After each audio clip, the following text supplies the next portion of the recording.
Hello, Madonna. Hello. Thanks to be with us. My pleasure. Malawi was a very secret country in the 90s because of President Banda. How did you discover this country? How did I discover it? Yeah. Well, a woman who was born and raised there and had been living there, all her life, who owned a big fertilizing company, became very involved with the sort of the orphan emergency, and she was very involved in raising awareness for AIDS and the over 1 million children who'd been orphaned by AIDS, and she was desperately reaching out to various people for help, and I was one of those people. So that's how I got pulled into it. And when she called me, I had never heard of Malawi also. So. You're a celebrity, so I imagine you receive a lot of proposition to Help? take care of, to help people. Yeah. Why do you choose this particular one? Because of your past fight against AIDS? Partly it was because of my involvement with, AIDS awareness since the early 80s. And I lost a lot of friends to the disease, but also because I now have children, and because the problem was so huge in Malawi, and there's so many vulnerable children there. I think that was the other thing that pulled me in and got my attention. Yeah. When you went for the first time to Malawi, what was your first impression? Tell me. Well, it was incredible. My first impression was I saw an incredible amount of suffering, but I also saw an incredible amount of love. So it was confusing because I was swinging from one end of the pendulum to one side of the pendulum to the other, thinking, oh, this is horrible. This is the most horrible thing I've ever seen, to, oh my God, these are the most amazing, beautiful people I've ever seen. So it was confusing. And I went back and forth between thinking I could make a difference and I could be helpful and I could change the situation. And then sometimes I would come home at the end of a long day and think, oh, it's hopeless. There's too much to do. I can't. I give up. I think a lot of people feel that way. And what was the relation of the people of Malawi and you? Did they know who you are and what you were doing? I don't think they did in the beginning, but then the press showed up and they made such a big deal about me. To them, I was just a white woman from the Western world with blonde hair who was coming to help them.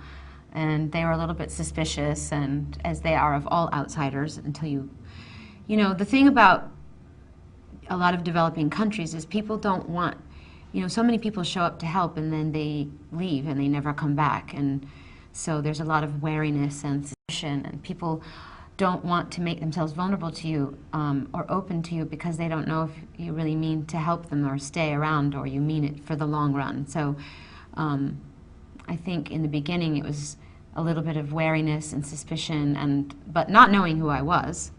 And then of course the press showed up, and then they were taking my picture and chasing me everywhere. So then of course they were thinking, who is this person?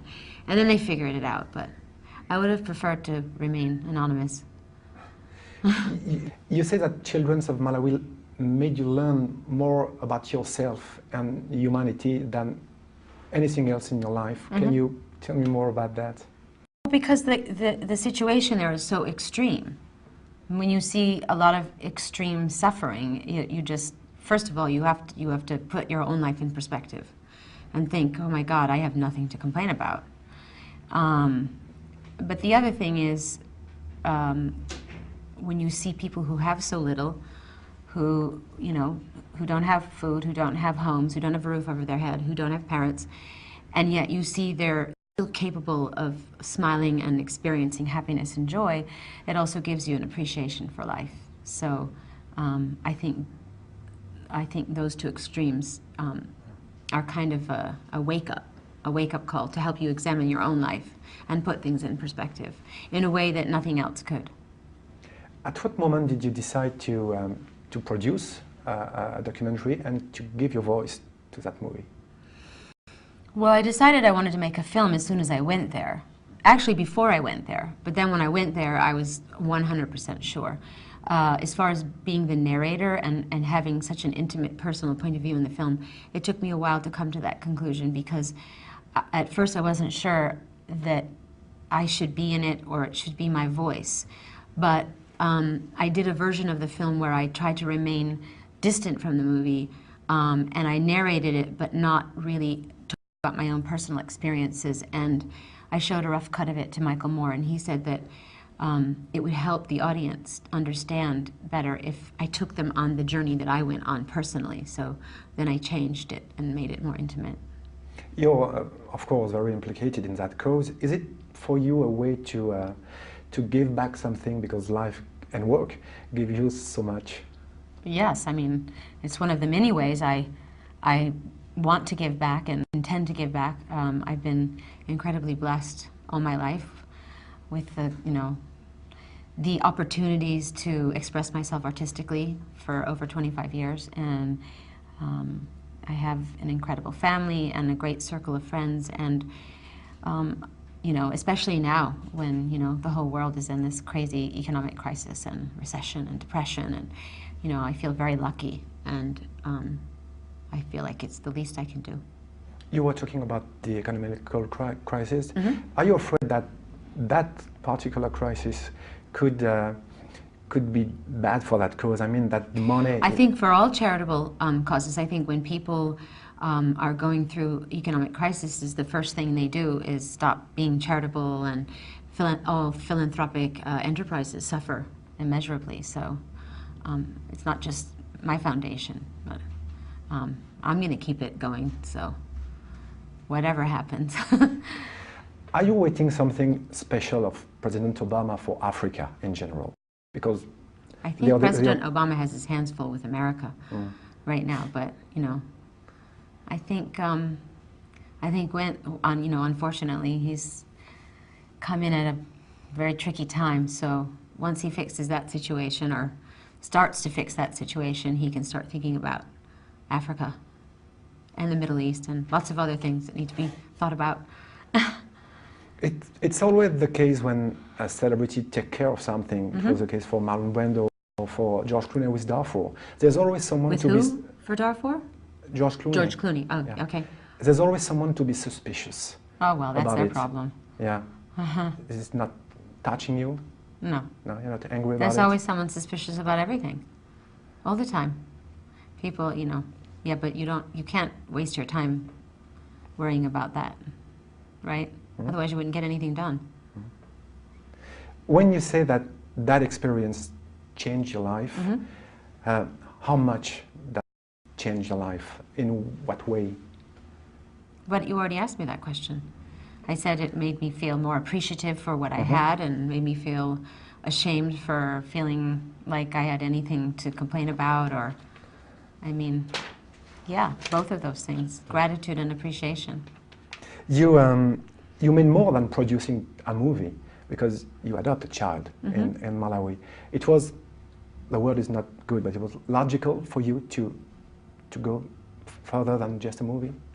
Yes, well, if I could have, I would have adopted 50 of them, but as it turns out, just adopting one is quite a challenge, so yeah. Why not? Why not, yeah. How did you, it's a personal question. If you don't want to answer, it's no problem for me. Don't worry, I won't if I don't like it. How do you talk your natural children of David? How do I talk to them? Yeah. Oh, I don't need to talk to them. They knew I was going to Africa, and they knew about the orphan situation before I went there, and they were very supportive of the idea of adopting, and they were very excited about him. And when he came home, he was accepted immediately into the family, and there were no questions asked. And he's their brother, and that's it. I understand that when you came to Malawi, it was a big shock for you. Mm-hmm. Do you have the need to show them what it is to take them to Malawi, I mean your children? Well, my daughter Lola has already been, and she's worked in the orphanages there and taking care of small newborn babies, many of them who are HIV positive, and she was amazing. I couldn't believe she worked in the orphanages 8 hours a day, and she became an adult before my very eyes, and I'm going to go again, and I'm going to bring my son this time as well, and they're both he's gonna have his hands full teaching boys how to play chess and soccer and all kinds of things. So, could you imagine one day to maybe stop thinking, stop touring, and just doing that kind of thing that is very important for you? I mean, taking care of others. Yeah, I could imagine it, sure, because it's very time consuming. Yeah. Yeah. Who knows what the future holds? And are there other big causes that you want to take care of? Yeah. Are there big causes? Yeah. Well, I think the AIDS epidemic, raising awareness, doing what we can to get medicine that can save people's lives and keep people alive who are HIV positive, that's a really big job. And, you know, the AIDS epidemic is still thriving and, you know, out of control in many places in the world still. So that's a big job. And also taking care of all the children who've been orphaned by AIDS. I mean, those two jobs right there are pretty time consuming. So not just in Africa, but in India and South America. I mean, it's going on all over the place, in Haiti. We were in Cannes last May to see that movie. It was a press conference, and there was a lot of people and a lot of friends around you. Is it important for you to be there, not just to send the movie in several countries, but to be there, to talk about it? Yes, because places like Cannes are gathering spots for people. Then it's good if you want to make a big impact. You have a message to get across, then you want to be where people are listening. Yeah. Especially in France, because I came from France, so well, I have of course. my French question. Well, you know, it's interesting because I've always found France to be very sympathetic to causes that I'm also interested in, so it's lucky for me. But France seems to champion the underdogs a lot, and so I like that. I don't know, maybe that's why we have an affinity, me and France. I think that this work, this documentary, is an act of freedom, and I think you're incredibly freedom because you can do a record, a tour, whenever you want, but make that kind of work. It's freedom. That's freedom. You agree with this? Yeah, to be able to make the film and to get it out there and to talk to people about it, to be able to help people, that's freedom. I agree. Yeah. Okay. Thank you very much. De rien.